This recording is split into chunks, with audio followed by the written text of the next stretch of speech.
시청자 여러분 안녕하세요. 평양여자 나민이입니다. 반갑습니다. 지금까지 많은 영상을 통해서 한국에서 살면서 느꼈던 다양한 점들에 대해서 말씀을 드렸습니다.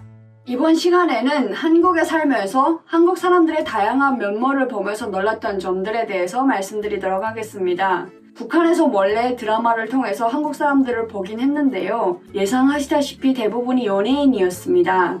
한국 남자들은 다 잘생겼구나 라고 생각을 했는데 한국에 와보니 정말 대단하긴 했습니다. 다들 피부가 너무 좋고 몸도 좋고 키도 크시더라고요. 한국에 와서 살기 전까지 저는 아시아 사람들은 유럽에 비해서 체형이 왜소하다고 생각을 했습니다. 한국 사람들의 평균 몸 상태가 좋다는 건 한국에 와서야 직접 느낄 수 있었는데요. 실로 놀라운 충격이었습니다. 그럼 이번 시간에는 한국 사람들을 보면서 받았던 충격 5가지에 대해서 말씀드리겠습니다.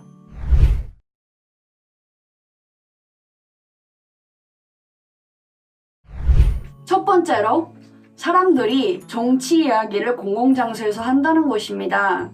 한국 사람들은 공공장소에서 정치 이야기를 참 많이 하시더라고요.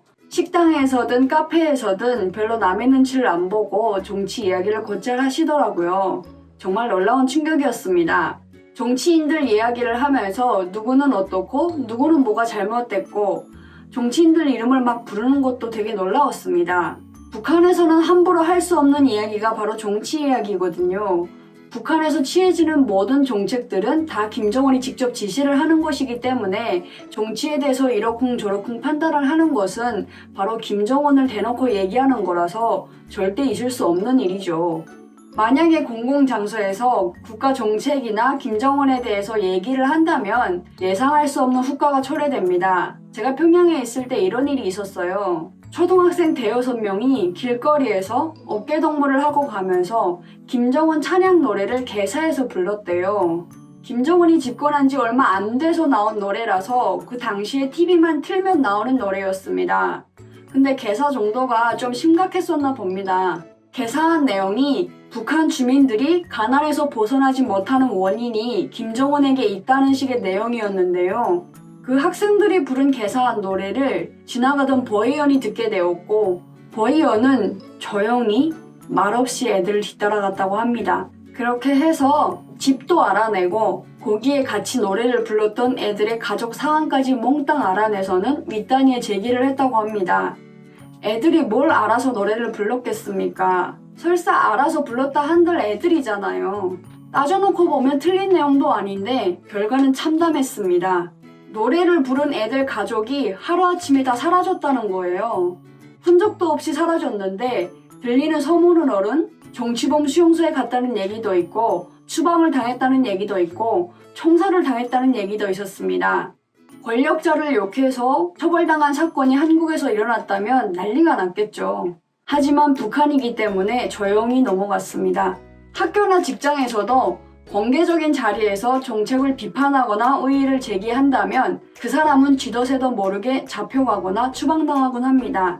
저희 동네에 있던 어떤 집에서는 아빠가 술만 마시면 김정일을 욕하곤 했는데 가족들 입장에서는 밖에 나가서도 그러면 온 가족이 처형당하게 되니까 후과가 무서워서 아빠를 정신병 환자로 만들어서 정신병원에 보내기도 했습니다.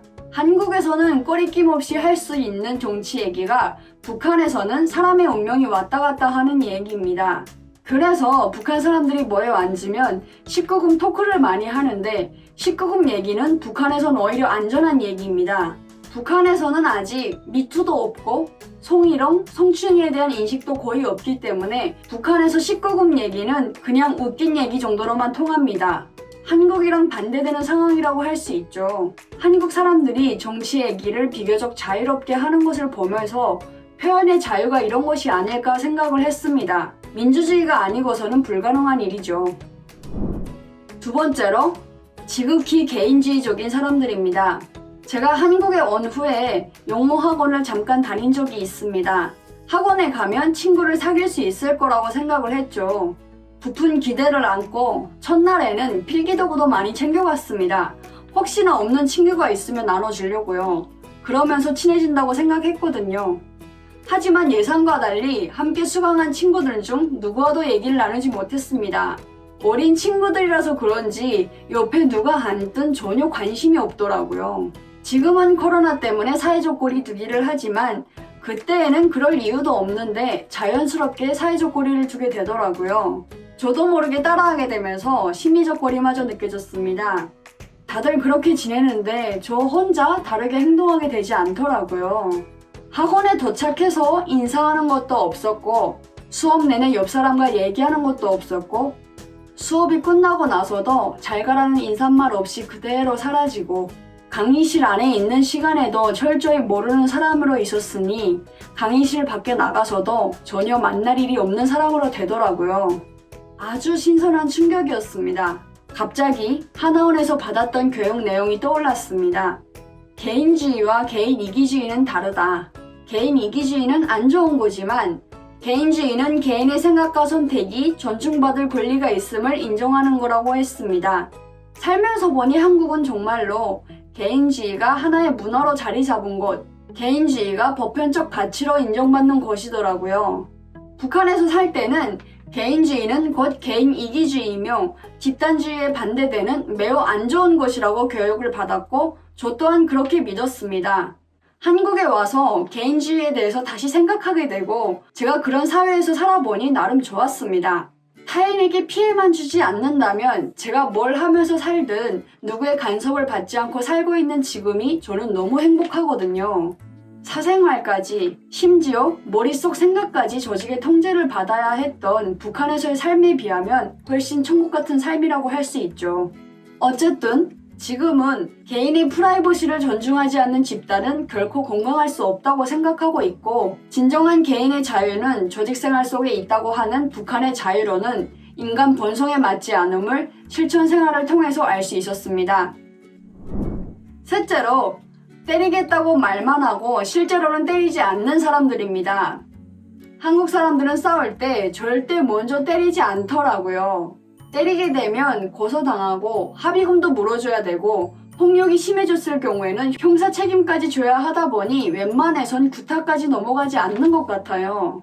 하지만 처음에 싸우는 모습을 봤을 때는 신기했습니다. 때려! 말만 하고 절대 먼저 때리지 않는 사람들. 말로 싸우는 그 시간이면 주먹이 몇 번은 왔다 갔다 했을 텐데 끝까지 말로 끝내는 사람들을 보면서 참을성이 정말 대단하다고 생각했습니다. 북한에서 보면 술 마시고 싸우는 사람들이 더러 있는데 술을 마시다 보면 자기 주체가 잘 안 되다 보니 주먹도 쓰게 되고 심한 경우엔 흉기까지 들거든요. 그렇게 싸워도 법기관에서 해결을 해주지 못합니다. 간혹 싸움 현장을 지나가던 보안원이 있으면 싸움을 말리기도 하는데 말리기만 할 뿐 보안소로 데려가서 법적인 책임을 지우지는 않더라고요. 한국에서는 폭력을 행사했을 때 처벌 기준이 구체적으로 정해져 있고 법도 엄격히 지켜지고 있다고 할 수 있죠. 또한 어떠한 상황에서든 폭력은 정당화될 수 없다는 인식이 사회적으로 형성되어 있어서 그런지 북한에 비하면 폭력 사건이 많이 일어나는 것 같지는 않습니다. 북한에서는 구타를 당해도 어디 가서 해결할 것도 없고 특히 가정폭력의 경우에는 그냥 당하고만 사는 여자들을 흔히 볼 수 있습니다. 제가 살던 아파트에 남편이 상습적으로 와이프를 때리는 집이 있었는데 여자가 처음에는 참고 살다가 나중에는 너무 견디기 힘드니까 남편의 직장 당비서를 찾아가는 거예요. 북한에서는 당기관이 가장 파워가 있고 당은 어머니다 라고 하는데 그래서 그런지 당비서를 찾아가서 하소연을 했어요. 당비서가 남편을 불러서 막 혼을 냈나 봅니다. 부모 말도 안 듣던 사람이 당비서 말을 듣고 와서는 와이프한테 잘못했다고 하더라고요. 이렇게라도 조금이나마 해결되는 사건은 극히 드뭅니다. 집에서 맞은 걸 밖에까지 들고 다니냐는 시선이 많기 때문에 참고 사는 경우가 정말 많습니다. 그만큼 북한 법이 너무 부실하다는 걸 알 수 있습니다. 네 번째로, 안 먹으면 서운해하는 사람들입니다. 한국에는 정말 좋은 분들이 많습니다. 혼자 와서 고생하며 사는 게 안쓰러워 보인다며 많은 분들이 만날 때마다 밥을 사주곤 하셨는데 그때마다 잘 먹으면 정말 좋아하시더라고요.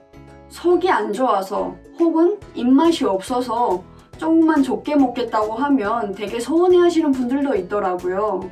잘 먹어야 이쁘다라고 하시던데 처음에는 좀 의아했습니다. 먹을 게 하도 많아서 그런 건가 싶기도 했습니다. 북한에서는 먹을 게 늘 부족하다 보니 사양하는 게 몸에 배어 있었거든요. 가족끼리 식사할 때를 제외하고 친구 집에 가서 밥을 먹거나 밖에 나가서 누가 사주는 걸 먹을 때 주는 걸 주는 대로 다 받아 먹으면 눈치 없다는 얘기를 들을 수가 있습니다. 제 기억에는 제가 서학교를 다닐 때 많이 어려웠었는데요. 친구 집에서 놀다가도 밥 시간만 되면 집에 와서 밥을 먹고 다시 친구 집에 놀러 가곤 했습니다. 하루는 친구 집에서 정신없이 놀다가 밥 시간이 지난 줄도 모르고 있었는데 친구 집에서는 제가 갈 때까지 식사를 못하고 있는 거예요. 밥은 딱 식구들이 먹을 만큼만 하다 보니 제게 줄 밥이 없었던 거죠. 친구 엄마가 저희 엄마에게 뭐라고 했나 봐요. 나중에 엄마가 저보고 눈치 없이 왜 계속 앉아 있었냐고 하시더라고요. 지금은 그때보단 상황이 나아졌다고는 하지만 풍족하지 못한 건 여전합니다.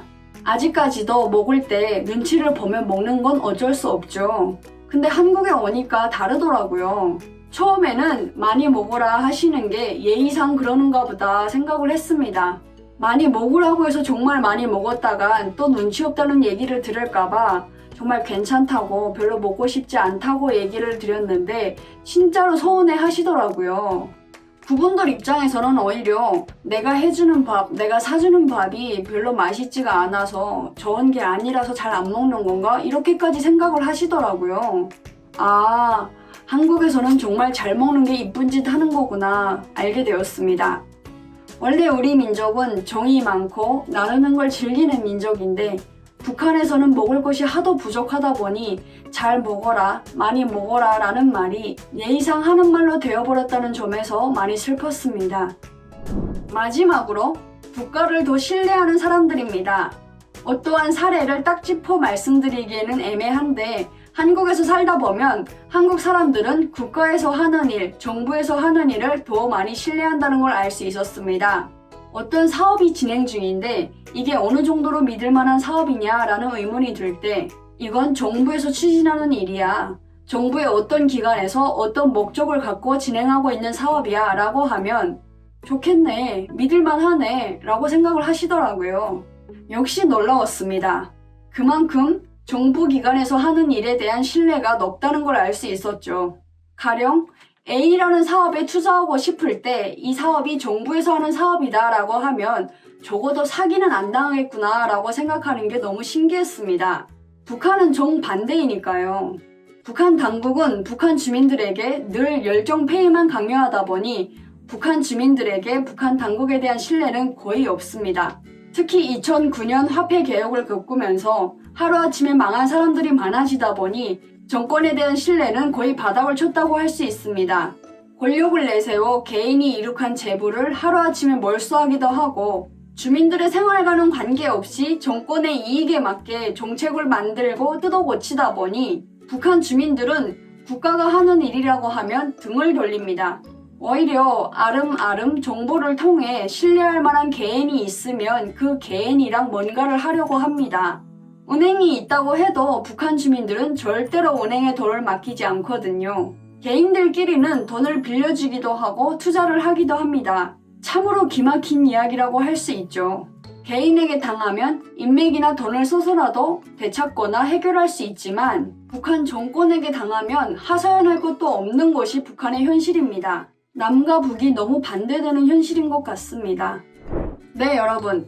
오늘 제가 한국에 와서 살면서 한국 사람들을 보면서 충격을 받았던 5가지에 대해서 말씀을 드렸습니다. 정상적인 사회라면 한국 사람들처럼 살아야 되는 게 맞는데 북한에서는 앞에서 말씀드린 것처럼 말도 안 되는 일들이 아직도 일상이 되고 있습니다. 근본적인 법과 질서도 안 되어 있는 사회에서 북한 주민들이 하루빨리 구원되기를 바라며 이번 영상 여기서 마무리하겠습니다. 시청해주셔서 고맙습니다. 지금까지 평양여자 남인이었습니다.